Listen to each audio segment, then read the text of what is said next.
Hi. I'm sitting here in our guest bedroom downstairs, and I've been criticized about a few people, some people will always find something to be critical about. That's just their nature that I'm doing in a bedroom. And it's because it's quiet. I don't have to be disturbed. It takes me less than a minute to set up, and I wouldn't be doing if it took much more time than that. I can just think of something and go, okay, I'm gonna just run in here and do it. So I do it. Anyway, I posted something a few days ago about leggings because every Saturday we walk on the beach, and every woman on the beach is wearing leggings. We don't walk on the beach, we walk along the beach on the road, and woman is wearing leggings, tight, some of them see-through, and it's just, I don't understand how women can be comfortable in them, knowing that men are checking out their backside. I called it butt on the Instagram post, my Twitter, so I'll just say butt. They can see their butt perfectly. If they have cellulite, they can see it. In the front side, they can even see. Sometimes the leggings hug it so tightly, they can see even that. And it's just so immodest. And honest men will tell you that they are immodest. Whenever I write about it, many men comment and say, yes, it's like painted on their bodies. When I was in my 20s, I had leggings on and I was going to go out, and my husband saw me and said, "You're not going to wear those outside of the house." And oh, okay. So I didn't. He's a man. I figured he had a good reason for telling me not to wear those outside of the house. So I do wear them. The only time I wear them now is if I travel, and I would wear a long shirt over them, and then even a longer sweater that came down to my knees. I just find that is the most comfortable outfit to travel in. But recently I had found leggings that have a long skirt over them, and I love them. They're comfortable, and because leggings are incredibly comfortable, but I definitely my husband did not want me to wear them outside the house. I know that it's hard on men to see women in leggings. It can cause them to lust and stumble, and God calls us to be modest, to be discreet, and to be shamefaced. Do nothing to draw attention to ourselves, and not to be stumbling blocks. So we are responsible for how we dress women. I don't care what the popular Bible teachers and influencers are telling you. We are absolutely accountable for how we dress. And I shared this last summer about a bathing suit I got, and it's like a dress. It covers me, and I love it. It's modest. And my husband loves it. It's the most comfortable bathing suit I've ever worn. And bathing suits, you're so much more comfortable when you're in something modest than when you're in a bikini or a thong. I can't even imagine wearing a thong. But the women's sin is to want to attract men's attention.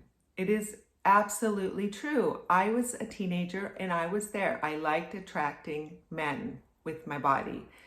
And it was an ego thing, and we thought we were just a prideful thing. We were just so amazing that men would be lusting after us and looking at our bodies. But it's actually a sinful thing to be doing that, to be stumbling blocks to the men around us. So we need to cover up. And someone asked me today, so are you an IFB, like only skirts down to past your... No, I'm not. I'm not a part of any group.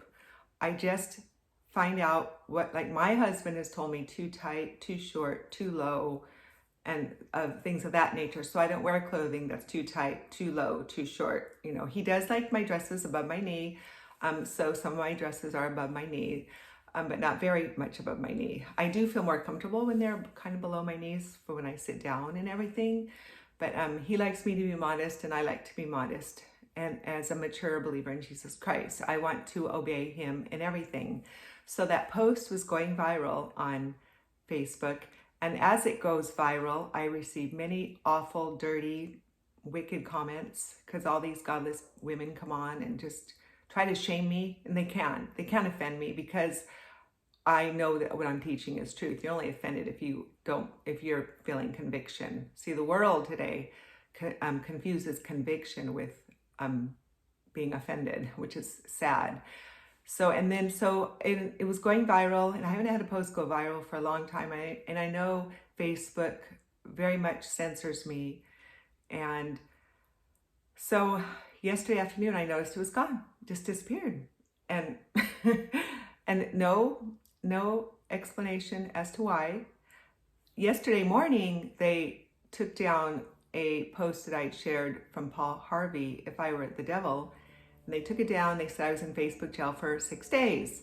And it said because I had talked about animals and guns, which is against community standards. And nothing I said on the page or in the post has anything to do with guns or animals. So I said, do you agree with this decision? I said, no, and I said, why? So a couple minutes later, they restored it. I was going, wow, that's great. I'm shocked because usually they'll take any opportunity to put me in Facebook jail. But this time with this post, it just disappeared. No explanation, nothing. And I'm sure it's because it was reported by a bunch of women who are offended, or usually they'll give an explanation of why it was against community standards, but it wasn't against community standards, so they just deleted. They don't want my post to go viral anymore. I've had enough go viral. They don't want my truth spread, and that's okay. It's their platform. I know they don't like truth, and I'm thankful for the truth that all these platforms allow me to share. And I know that all of them could disappear in a day or in a moment, and that's just life being on this earth as a still stranger and a pilgrim. So we must get used to that, believe it, and understand it. Our home is not here, and it's in heaven. But while we're on this earth, women, live to glorify God in everything, in what you eat, how much you eat, what you wear, how you love your husband, having sex with your husband, raising your children, loving your children and your grandchildren, serving other people, going to church and praising him. We're just about ready to go. Live for him. Love him, trust him, and obey him because his ways are perfect. Bye-bye.